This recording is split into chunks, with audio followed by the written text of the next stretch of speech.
Good morning my dear friends. I hope आप सब ठीक होंगे। आपको मैंने अपने बारे में बताया नहीं और कुछ दिन मैं वीडियो नहीं बना पाई और अपने चैनल पे नहीं आई। उसकी वजह ये थी कि मुझे हॉस्पिटल जाना पड़ा। मुझे काफ़ी सीरियस एक अटैक का मेरे डॉक्टर को शक पड़ा था, तो उन्होंने एम्बुलेंस बुला के मुझे हॉस्पिटल भेजा और यहाँ मैं हॉस्पिटल में हूँ। मुझे यहाँ कुछ टेस्ट्स वगैरह करवाने पड़े और उसके बाद वहाँ कुछ दिन रहना भी पड़ा और टेस्ट के बाद उन्होंने मुझे बोला कि आपको एक दूसरे हॉस्पिटल जहाँ पे स्पेशल सर्जरी होती है, वहाँ आपको ट्रांसफ़र करेंगे। तो उस बात का सुन के सारी फैमिली यहाँ भी और जो फैमिली अमेरिका में भी रहती है, सब लोग बहुत ज़्यादा परेशान थे। लेकिन क्या करें, अब जो ज़िंदगी में चीज़ें होती हैं उनसे निपटना भी पड़ता है। तो मैंने तो हमेशा से ही अपनी प्रेयर में विश्वास किया है, मैंने अपने रब पे विश्वास किया है। तो मैंने कहा कोई बात नहीं, जो भी होगा देखा जाएगा। हालाँकि वो सर्जरी बहुत ज़्यादा रिस्की सर्जरी है, जो आपकी नेक में वेन जाती है, आपके नेक से लेके ब्रेन तक जाती है, उसकी सर्जरी करनी थी। और यहीं से हॉस्पिटल से मुझे दूसरे हॉस्पिटल भेजना था। तो जी, मैंने दुआ की, अपने रब से बहुत ज़्यादा प्रार्थना की कि प्लीज़ एक दिन के लिए मुझे अगर बीच में घर भेज दिया जाए। तो डॉक्टर होके गए थे, सुबह मैं उठी और उठ के मुँह हाथ धो के यहाँ बैठी थी चेयर में और ये टेबल है सामने पड़ी हुई, तो नाश्ते का इंतज़ार कर रहे थे कि अभी नाश्ता आएगा। तो ये लीजिए जी, हमारा नाश्ता भी आ गया, हमारे लिए पॉरेज और टोस्ट, उसके साथ बटर और मार्मलेड और चाय का कप और साथ में खाने को दवाइयाँ भी मिली हमें कि आपको ये खाना खाने के बाद दवाइयाँ भी खानी पड़ेंगी। तो ये उस दिन की सुबह की दवाइयाँ थी। तो मैंने खाना खा लिया क्योंकि रात भर कुछ खाया नहीं था। काफ़ी टेस्ट वग़ैरह हो रहे थे, स्कैन्स हो रहे थे। एक स्कैन होता है जिसमें डाई डाल के और स्कैन करते हैं ताकि अंदर जो ब्लॉकेज वग़ैरह है वो पता चल सके। तो ये वार्ड था जहाँ मुझे रखा है, ये बाहर जाने का रास्ता था और मैं सोच रही थी कब यहाँ से निकलूँ। और यहाँ बाहर का नज़ारा हमारा वार्ड से, मैंने कहा चले खाना खा लिया, थोड़ा-सा उठ के बाहर चल के देखते हैं। बाहर तो नहीं, मतलब विंडो से देखते हैं कि बाहर कैसा है। तो बहुत ओवर पॉपुलेटेड जगह है ये, जहाँ पे ये हॉस्पिटल है और ये बहुत स्पेशलिस्ट हॉस्पिटल है जो स्ट्रोक्स में और कैंसर और हार्ट अटैक्स में ये लोग इलाज करते हैं। तो मुझे एम्बुलेंस यहाँ लेके आई थी क्योंकि ये स्पेशल हॉस्पिटल है।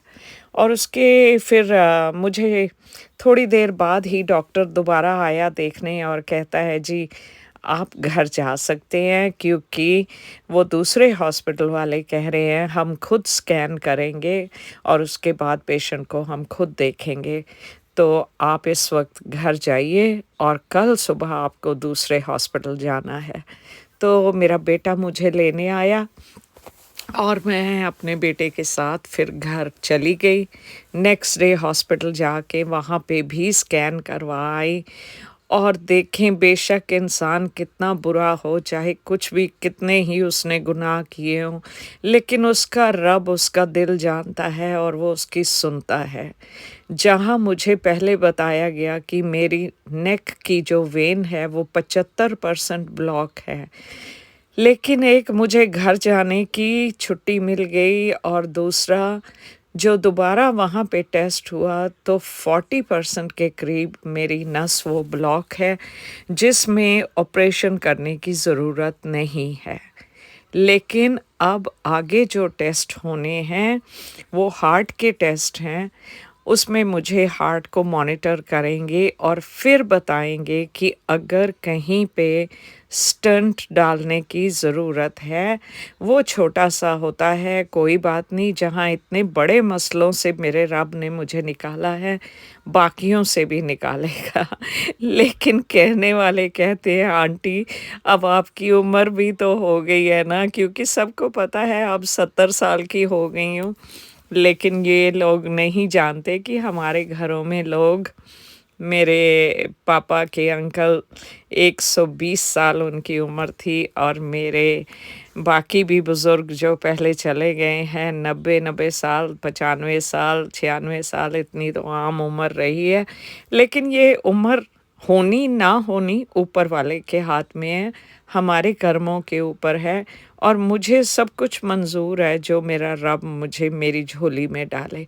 मैंने अपनी ज़िंदगी उसके हाथों में दी हुई है और वो हमेशा मुझे हर मुश्किल, हर बद्दुआ से, हर प्रॉब्लम से निकाल के फिर से खड़ा कर देते हैं। जैसे मैं अब हूँ कि कल से घर आई हूँ वापस टेस्ट करवा के और बिल्कुल ठीक फर्स्ट क्लास, कोई ऐसे लगता ही नहीं कि मैं इतने बड़े उससे गुज़री हूँ कि जो अभी अटैक हुआ था। तो जाको राखे साइयाँ मार सके ना कोय, बाल ना बांका कर सके जो जग बैरी होए। जो कोई कितना भी आपके साथ दुश्मनियाँ कर ले, कोई आपका कितना भी बुरा कर ले, सोच ले, कोई कुछ नहीं बिगाड़ सकता। क्योंकि जो रखने वाला मेरा साईं, मेरा रब जो ऊपर है, जो मेरे साथ है हमेशा, वो हमेशा रखता है। और वैसे दुनिया से सबने एक दिन जाना है, उसमें कौन-सी बड़ी बात है। जब जाना होगा चले जाएँगे, जब उसका हुक्म होगा आ जाओ अब वापस तो चले जाएँगे। इतनी कोई घबराने वाली बात नहीं है। बस ये था, आप दोस्तों को बहुत मिस किया, अपने व्लॉग नहीं बना सकी, उस चीज़ को भी मैंने बहुत मिस किया और जैसे ही वापस आई हूँ मैंने सोचा चलो आपको हेलो हाय कर लिया जाए। ओके जी, बाय फॉर नाउ।